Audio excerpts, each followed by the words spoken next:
Guys बात करेंगे Mirzapur season 3 की, जिसका इंतजार हम सबको बहुत बेसब्री से था। कहानी पे बात करें तो सीजन 2 जहाँ पे खत्म हुआ था वहां पर कालीन भैया और मुन्ना को गोली लग चुकी थी। हालांकि वो मर गए हैं या जिंदा हैं ये उस समय हमें क्लियर नहीं था। सीजन 3 की तरफ बढ़े तो गुड्डू, जो कि अब मिर्जापुर की गद्दी हथियाने के लिए पूरी तरह से तुला हुआ है, लेकिन उसके अपोज में आ गया है शरद। शरद वो डिसेंट पर्सनैलिटी वाला पर्सन था सेकंड सीजन में, जिसके फादर को मुन्ना ने गोली मार दी थी एक छोटे से वाद विवाद में। जिसके बदले में शरद भी मिर्जापुर के रंग में रंग चुका है और वो भी खुद को मिर्जापुर की गद्दी का प्रबल दावेदार समझता है।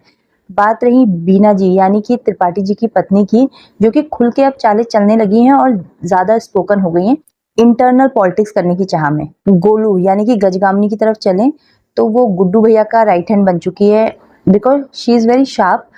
तो गुड्डू, जो कि तुनक मिजाज आदमी है और अपनी बुद्धि से ज्यादा अपने बल का इस्तेमाल करता है, तो गजगामनी यानी कि गोलू उसे रोकती है और सही डिसीजन लेने में मदद करती है। तो वो दोनों एक जोड़ी की तरह काम कर रहे हैं यहाँ पे। दूसरी ओर त्यागी फैमिली है, जो गुड्डू और गोलू की जाने अनजाने कहिए या किसी प्लानिंग के तहत दुश्मन बन चुकी है। रही बात सीएम साहिबा, जो कि मुन्ना की बीवी हैं, दोबारा विडो हो चुकी हैं और उन्होंने डिसाइड कर लिया है कि अब वो एक भयमुक्त प्रदेश बनाएंगी, क्योंकि वो सीएम की पोस्ट में और उनकी जिंदगी के जो उतार चढ़ाव है, साथ में उन्होंने मुन्ना को खो दिया है, तो अब वो चाहती हैं कि सबका सफाया हो जाए। हालांकि पहले के सीजन में भी वो किसी तरह के नेगेटिव किरदार के तौर पे सामने नहीं आई थी, एक समझदार बुद्धिजीवी के तौर पे हम उन्हें देख सकते हैं। ज्यादा स्टोरी को हाईलाइट करने का मतलब है कि बहुत सारे स्पॉइलर दे देना और सीरीज का गुड़ गोबर कर लेना। बहुत सारे लोगों ने देख ली है, इसकी रील्स आ गए हैं, शॉर्ट्स आ गए हैं, तो थोड़ी बहुत सीन्स तो आपने देख ही लिए होंगे। लेकिन अगर आपने नहीं देखी है तो ये सीरीज डेफिनेटली आपके लिए है। इसके मैं आपको 2-3 रीजन बताती हूँ।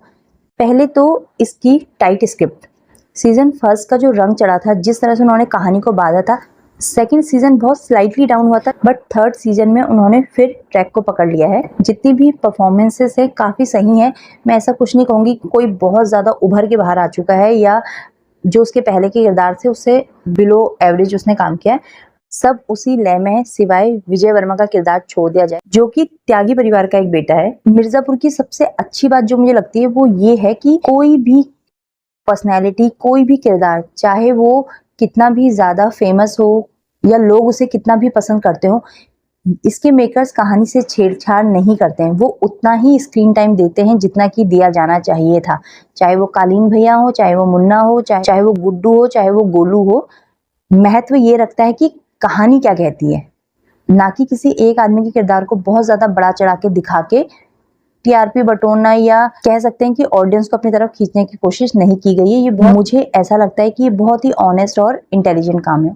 एक स्पॉइलर दूंगी कि सीजन यहाँ पे खत्म नहीं होता है। मैं ये नहीं कहूंगी कि क्लाइमैक्स बिल्कुल अनप्रिडिक्टेबल था कि आपको लगेगा कि ओ माय गॉड क्या हो गया। कहानी के साथ चलते चलते आपको बहुत ज्यादा अनप्रिडिक्टेबल सरप्राइजेस नहीं मिलते हैं और ना ही क्लाइमैक्स देख के आपको बहुत ज्यादा सरप्राइज होता है। अच्छा लगना या बुरा लगना ये आपकी खुद की चॉइस है। और आपने बहुत लोगों से सुन लिया होगा या देख लिया होगा, इस सीरीज का एक सबसे खास, महत्वपूर्ण और पूरी लाइमलाइट चुराने वाला सीन है। एक कैरेक्टर है इसको, जिसको मैक्सिमम 10 मिनट का स्क्रीन टाइम दिया गया है। ये एक पोएट का किरदार कर रहे हैं, जो कि एक नेता के सामने उसी की धज्जियां उड़ाते हैं, थोड़े मिर्जापुर वाले लहजे में, जो कि बहुत ही ज्यादा मजेदार है। इसको आप रिपीट करके देखेंगे। ये एक ऐसा सीन है जो आपने शायद सोचा नहीं होगा। जिसने भी ये सीन सोचा उसने बहुत ही माइंडफुल काम किया। पूरी इंटेंस सीरीज का ये गुदगुदाने वाला सीन है और याद रखे जाने वाला सीन है। फॉर एग्जाम्पल, जैसे अगर आपने पाताल लोक देखी है, उसमें जयदीप अहलावत एक बार गुस्से में अपनी वाइफ को एक चाटा मार देते हैं और जल्दीबाजी में कहीं जाते हैं। जब वो लौट के आते हैं और उनकी अपनी पत्नी से मुलाकात होती है, तो उनकी पत्नी बदले में उन्हें कस के चाटा जड़ती है, जो कि बहुत ही अनप्रिडिक्टेबल फन फीलिंग सीन था। जो समझिए उसी तरह का झटका इस सीन में भी है। बहुत मजेदार सीन है। साथ ही अगर वायलेंस की बात करूं तो सीजन पहले और दूसरे के कंपैरिजन में इसमें बहुत ज्यादा है। थोड़ा ब्रुटैलिटी की तरफ ये सीन गया हुआ है। आई मीन एक सीन तो ऐसा है कि जिसमें आपको एक आदमी के दांत टूटते हुए दिखाई देंगे। मैं बहुत ज्यादा वायलेंस पसंद नहीं करती, तो मुझे थोड़ा सा अजीब लग रहा, लेकिन अगर आपको ये एक्साइट करता है, थ्रिल पैदा करता है, तो ये सारे एक्शन सीक्वेंसेस आपके लिए हैं। सो गाइस, सीरीज अच्छी है, एंगेजिंग है और डेफिनेटली आप इसे बिंज वॉच करेंगे। ओके, सीरीज देखिएगा और मुझे बताइएगा कि आपको कैसी लगी। और अगर आपको मेरा रिव्यू अच्छा लगा हो तो प्लीज़ मेरे वीडियो को लाइक करें, शेयर करें, सब्सक्राइब करें और जल्दी मिलेंगे नेक्स्ट रिव्यू के साथ। और आपके कोई भी थॉट्स हैं तो कमेंट बॉक्स खुला है। Till then bye bye, take care.